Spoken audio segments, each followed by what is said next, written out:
all parts of the bison, right? But that's just a lesson that we were, as Indigenous peoples, had to be extremely resourceful. We just figured out what to do with everything, with every single byproduct. We did that for animals and plants, you know? We didn't have the privilege to be wasteful like we are today, because we literally buy something and throw it away moments later right now. We create so much trash, you know? Yeah. And we, as Indigenous peoples, lived very clean, very light, and just utilized everything, you know? We just had to be resourceful. And that's a really important lesson that we could all utilize in today's world. And people shouldn't be afraid of animals if it isn't a beef, or isn't a cow, a pig, or a chicken, because those animals didn't even exist on this continent before, right? So it's important just to look at everything, like, you know, animals, there's anything moving around is literally game out there, you know, and we shouldn't be afraid to try it.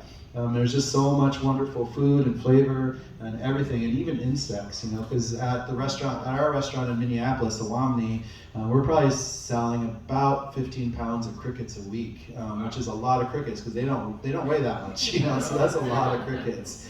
And we have it on the menu, and basically everybody just tries it because they haven't tried it, you know, and we make them taste good. So people should not be afraid of protein choices out there, you know. But really where it comes down to, it's plant knowledge. That's where I started. I feel like I was lucky and was on this path early before I even realized it, because right out of high school I worked for the Forest Service in the northern Black Hills, and my job was a field surveyor, so I had to learn the names of all the plants in the northern Black Hills. And that opened me up to seeing so much amazing food and nutrition and diversity out there. And later as a chef, like utilizing that, you know, to understand, and then realizing that my ancestors already had that knowledge, you know.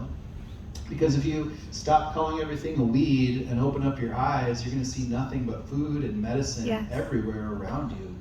This area is so rich, you know. We just spent a week down in Cordova, and we just saw nothing but amazing food around us, you know. And we just looked like how much of this food is actually getting on any of our menus out there. You know, if you go to a typical restaurant, you're going to find very little plant diversity. Most people are surviving off of less than 30 pieces of plant, you know, because you go to the grocery store, they're buying the same thing. It's a head of lettuce, potato, an onion, garlic, strawberry, apple. Most people stop counting by the time they're in their 20s of how much plant diversity they're actually eating, you know. But Indigenous peoples, because we were so resourceful and knowledgeable about the world around us, we had so much plant diversity in our diets, you know.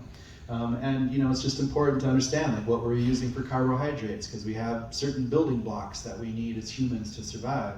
So this is a picture of Timsala, which is a prairie turnip that I grew up with on the Great Plains. You have things like the camas root in the Pacific Northwest and Great Basin and all along that whole region out there on the West Coast, or the wild rice that we have in Minnesota and the Great Lakes region, you know. Or if you're on the coastal regions, all this wonderful plant life that's out there, you have a whole other food system off the shore, right? And people have been utilizing that knowledge base for so long. You know, that's why it's really exciting to be down in Cordova with Native Conservancy and to see the amazing work that they're doing, building kelp farms and working on a program to help Native tribes all around the coastal regions up here to create and protect those waters to be able to have this surplus of these kelp farms. It's really cool. And it's important to know, like, if you're in the desert where all the plants look like they want to hurt you or maim you. This is Justin's girlfriend, by the way. You know, it's important to realize that these plants have, they're like, it's almost silly to use the term food desert, because people from the desert see nothing but food around them, you know, because they have that vast knowledge of everything, and every plant has a purpose out there. And it's important to understand that knowledge base, that we can learn from Indigenous people still today. And even our Indigenous communities who have lost a lot of this knowledge, we can rebuild it. We can put it back out there, and we can utilize it every day, you know. Agriculture is another really important piece for a lot of us across North America, because agriculture spread really far. You know, it starts in the bottom of Mexico, shoots both directions, all the way up into areas like Minnesota, where I'm at, and all the way down into South America. Because we feel like today we're, you know, at the epitome of what is modern day agriculture, but this is the wrong direction. Because what's going on with this is like we're being controlled by these huge chemical companies, you know, and these chemicals are dangerous. Like, you know, this stuff is getting into our water, it's getting into our soil, it's getting into our food, it's getting into our homes, it's getting into our bodies. And and if you see things like how worried should we be that glyphosate was found in our Cheerios, like you guys should be really worried. That stuff will fuck you up, So excuse the French. But it's important to understand like how just advanced indigenous peoples on this side of the world were with agriculture. If you've ever been down to the Yucatan Peninsula and saw what's left of the Mayan civilization, and there's still over 1 million Mayan speakers living today in that region. There's a lot of that still alive. But they're growing things like corns and beans and squash and chilies and sunflower and so much cool stuff, right? And you can trace that just going upwards. Like Mexico City, they're doing the same stuff, and they had these floating gardens, and they had hundreds of thousands of people in this city, and they're able to do this all this organic agriculture and feed and keep it clean and not destroy the earth in doing this situation, and come up with a whole bunch of amazing food. Because Mexican food is a really good look at what is indigenous food. You don't have to peel it back very far. Maybe you get rid of some cheese and some cream and some pork, but you don't have to go very far back, because you still have things like the nixtamalized corn with the tortillas and the pozole and the tamales and all these things that are actually indigenous foods. It's a really good look at that. And this is a picture of Zuni farms in the Southwest, where they figured out a whole different farming system, growing in the middle of the desert, and able to do that for generations and generations and generations. And some people know about Three Sisters, but this particular style is more of an East Coast style, because they were growing these mounds and they were growing the corns and the beans and squash together, because they're a symbiotic group, because the beans would crawl up the corn stalks and the squash would help protect the outside of that area to keep other plants from growing, and they were just this cool symbiotic situation.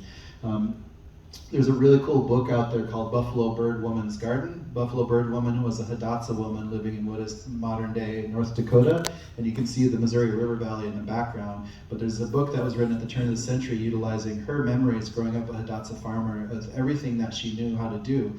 She's using a buffalo shoulder bone hoe, an antler rake, and she talks about all the seeds that they were growing, the different diverse seeds that all the people in her community were growing. And it's just amazing, because it's a really rare look at indigenous perspective of agriculture, but it's even more rare because it's coming from a female, because very rarely do females even make it into history, let alone a woman of color, So it's a really cool book, Buffalo Bird Woman's Garden. But we have to be aware that all of these seeds have a story to tell. They come from certain communities, from certain regions. These are our ancestors also, we have to protect them, because there's companies out there trying to trademark these for themselves for profit. They want to control all the world's foods, basically, We have to make sure that these seeds stay in the hands of indigenous communities who know how to respect them properly and to keep those diversities alive and well when it comes down to it. Because there's a lot of diversity alive still today, and we're lucky that we have it, but we have no idea what was lost, especially during that colonial push in the 1800s, when so many indigenous farming communities were wiped off the map, right? We just have to steward that knowledge. It's up to us. Nobody else is going to do it. It's up to our generation and every generation thereafter to continue that torch of holding on to these seeds and protecting them for the next generation. So for us, trying to utilize this indigenous knowledge in today's world, we just want to be able to pay respect to our ancestors, and we just really want to make them proud when it comes down to this work that we're doing, and knowing that we're carrying their fire, we're carrying their flames forward, and we're going to be able to pass it down.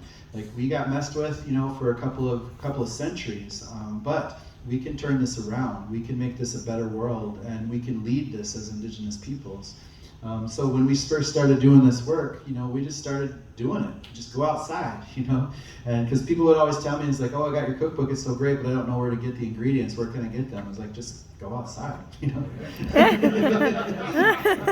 It's not in your grocery store. Because again, just look around. There's food everywhere, And so again, stop calling everything a weed. Go outside, learn the native name of the land that you're on. At Awamni, when we were rebuilding where our restaurant was, we had the landscapers put only indigenous plants back in the ground that were indigenous to that area, and then we put little placards down that has the Dakota name of that plant, because that's the true name of that plant in that soil. And then it would have the English name and a description of some of the uses for that. It's that easy to share education, And we have to protect the languages, we have to protect the names. And even plants that we've lost names for, we can have elders rename for us, you know? We need to give them back. We need to give names back to a lot of these areas and pay respect to those indigenous languages. Because there's just so much, you know, and take the time to make your own pantry. You know, you don't have to buy everything at Walmart. You can make all this wonderful flavor with the foods around us, and it's healthy for us, you know, and dried foods and all this stuff, making our own powders, making our own, just make our own indigenous pantry, make your food taste like where we are. And it's that easy because, you know, it's just use what's around us as our indigenous ancestors did, and you get so much health. As you guys tried the tea today, right? Yeah. So, I mean, it's that easy because we just grabbed some spruce and some pine. We had some dried Labrador. We had some choke cherries we harvested the other day. I found a random choke cherry tree like this far north. I didn't think they were up here. But, you know, we just threw some stuff in there. It's just that easy to make something healthy and tastes good, you know. And the conifers have a ton of vitamin C. They're really good for us, too, especially in these cold climates and stuff, you know, because you just always have this nutrition out there. Grow here. Yep. And you know, as chefs, we can make things look pretty, and that's fun. That's the fun part of being chefs, right? But we try to keep this food simple. We just try to make food, like, I've always tried really hard to keep food regional and culturally relevant. So we're not trying to fusionize all these different indigenous ingredients, but we're trying to make food that makes sense to a particular region, you know, using foods from where those regions are. And it's fun, you know, and it's eye-catching, and we're just using the language of food to share this knowledge, you know, to be able to open up these doors. Oops, double picture. So like, and we're just, so like this is a picture of